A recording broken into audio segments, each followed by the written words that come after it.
I want to bring in someone who understands the machinations of Washington intimately.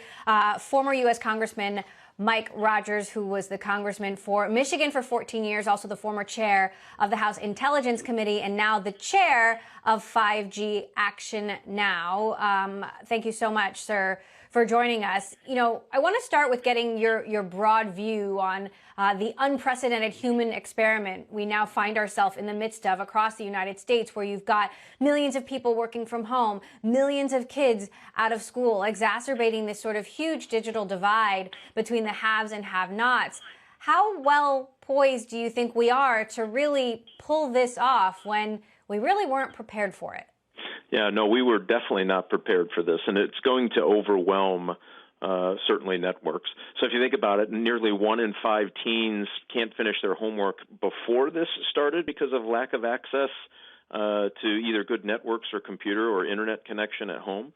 And you know, some 25 million Americans across the country don't have broadband at home. So if you're thinking about telecommuting and the extra need for moving large packets of information back and forth, it's going to strain an already overwhelmed system, which really highlights the importance of why 5G and an appropriate and quick build-out is so important. And I think, Emily, if you think about it, this is going to change the way that schools deliver their services.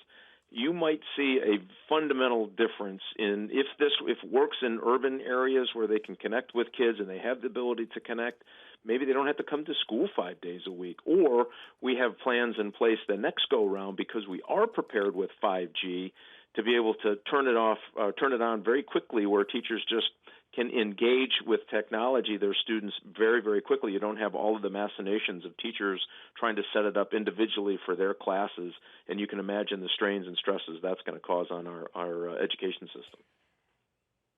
Meantime, curious, given your role on the House Intelligence Committee, from a national security perspective, how much more vulnerable are we with so many Americans working from home, perhaps government workers not able to view classified information, the entire system slowing down, foreign powers potentially trying to exploit us?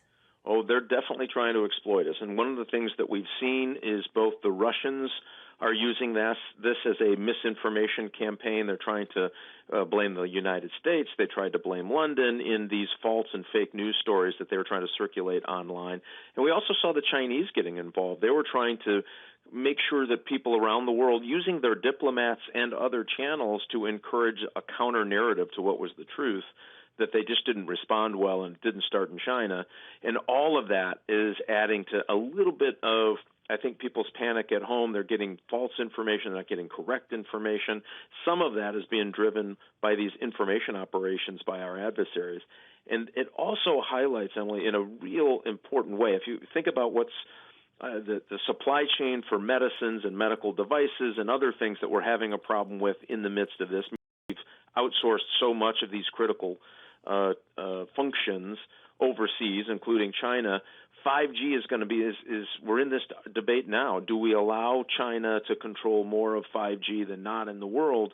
I think if you look at the problems we've just had, the importance of being able to control some of this on secure networks, I can't tell you how important it is to get the 5G right, build out right for secure networks, meaning we keep countries like the Communist Party of China out of this business, and reinforce our supply chains to a more domestic appropriated, meaning we're going to have, if you believe in health security, safety, and national security, we're going to have to look at how we source those products, and we better have the capability to surge here at home. Meantime, we're hearing stories about ransomware criminals hitting health centers, hitting test centers, hitting hospitals. What should we do about that? Should the U.S. activate Cyber Command offense here? Well, I hope they're already on it. We know that Department of Justice shut down a site that was advertising it had a coronavirus that you could buy. Every bad actor in the world is going to try to take advantage of this. And because if you imagine, more people are going to be online longer at home during the day than ever before because of telecommuting, kids are at home, People aren't working at all in some cases, staying at home. All of that activity is up.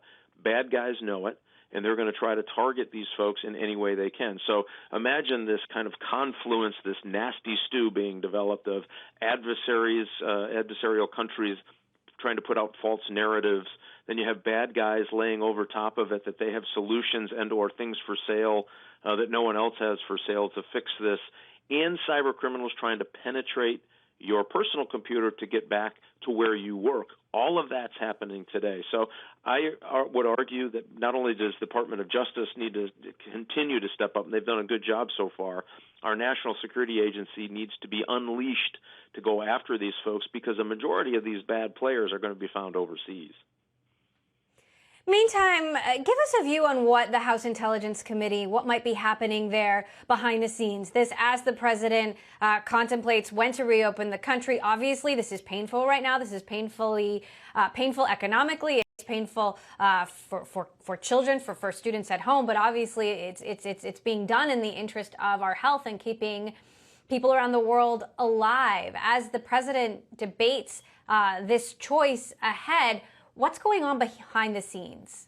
Well, let me tell you what I hope is happening, and we know that there's contractor issues about contractors. Do they have the ability to continue to work in the intelligence mission set, in defense of the United States mission set? So I'm hoping that they are doing continuity of service across the intelligence community. Really, really important, because remember, those countries still they have some bad actors who are deployed around the world to do bad things. We have U.S. personnel deployed around the world to stop bad actors from doing bad things. We need to make sure that they are all continuing their mission set, that they're healthy, and that we can continue to get the right kind of intelligence information to our policymakers to make sure that they're not only keeping track of what's going on here domestically. That's certainly very, very important. But they also have to keep your eye on the people who want to do bad things to the United States. And unfortunately, that list is alive and well. All right. Former Congressman Mike Rogers, chair of 5G Action Now. Always good to have you here